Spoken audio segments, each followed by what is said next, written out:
आगे बढ़ते हैं। वजीर आजम नरेंद्र मोदी की सलामती में लापरवाही के मामले पर सुप्रीम कोर्ट आज समाअत करेगा। सीनियर वकील मनिंदर सिंह ने खसूसी तज़किरे के तहत इस मामले पर समाअत की दरख्वास्त की थी।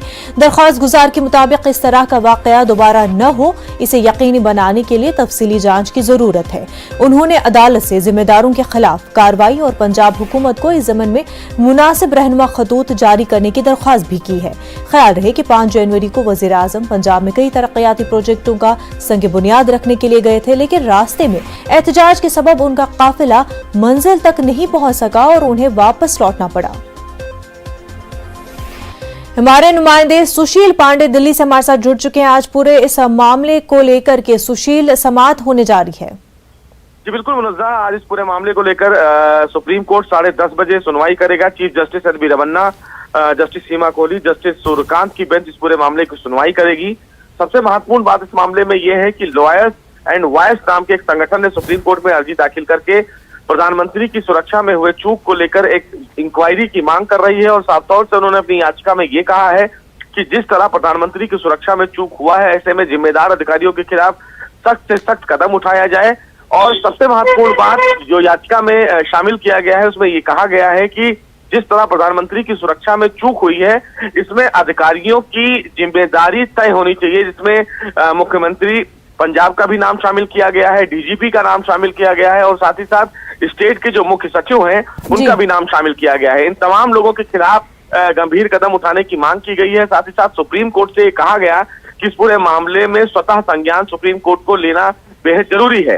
अब आज जब 10:30 बजे सुप्रीम कोर्ट इस मामले की सुनवाई करेगा तो देखना बेहद अहम होगा कि पंजाब सरकार की तरफ से सुप्रीम कोर्ट में क्या कुछ दलीलें दी जाती हैं। हालांकि पंजाब सरकार की तरफ से इस पूरे मामले में एक हाई इंक्वायरी का गठन भी किया गया था कमीशन का, जिसकी रिपोर्ट फिलहाल एमएचए को भेज भी दी गई है। सबसे महत्वपूर्ण बात है कि पंजाब सरकार की जांच को लेकर आज क्या कुछ जानकारी सुप्रीम कोर्ट में दी जाएगी, जो काफी अहम होगी। बिल्कुल सुशील, 10:30 बजे आज इस पूरे मामले को लेकर के समाअत होनी है। बेहद शुक्रिया सुशील।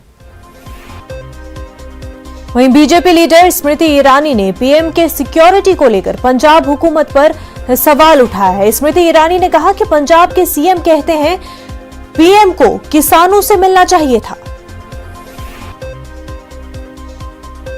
प्रधानमंत्री देश भर में लोगों से मिलते हैं, लेकिन लोगों से मिलने और सुरक्षा भंग करने में जमीन आसमान का फर्क है। ये मुख्यमंत्री पंजाब भी जानते हैं। जो मुख्यमंत्री 2 अलग-अलग बयान देते हैं, कहते हैं कि मैं प्रधानमंत्री के सामने प्रस्तुत होने वाला था, लेकिन मैं कोविड के लोगों से घिरा हुआ था इसलिए प्रस्तुत नहीं हो पाया। लेकिन वही मुख्यमंत्री फिर दोपहर को सार्वजनिक एक कार्यक्रम में जाते हैं, तो उनके किस कथन पर, किस बयान पर मैं विश्वास करूं? वहीं कांग्रेस के सीनियर लीडर राशिद अल्वी ने वजीर आजम नरेंद्र मोदी के सिक्योरिटी चूक मामले में कहा है कि मुल्क का किसान क्या अपने ही वजीर आजम को नुकसान पहुंचाना चाहेगा, क्योंकि वजीर आजम शुरू से ही किसानों के खिलाफ रहे हैं। यही वजह थी कि वो नरेंद्र मोदी के दौरे को लेकर एहतजाज कर रहे थे। वजीर आजम को तो उनसे जाकर मिलना चाहिए था और उनका दर्द बांटना चाहिए था, लेकिन वजीर आजम और बीजेपी ने तो सिक्योरिटी चूक के बहाने इस पर भी सियासत कर रही है।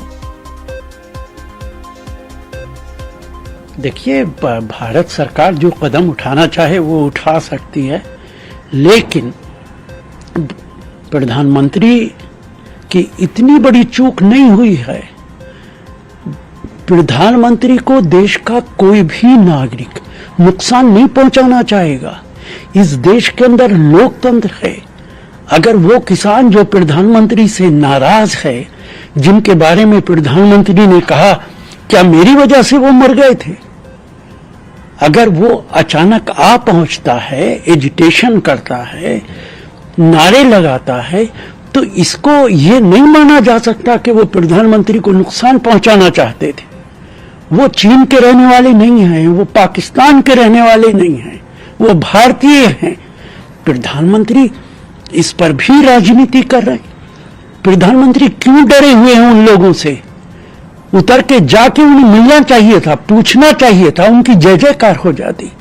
लेकिन प्रधानमंत्री चूंकि किसानों के खिलाफ रहे हैं, इसलिए किसानों से खौफजदा हैं, डरे हुए हैं।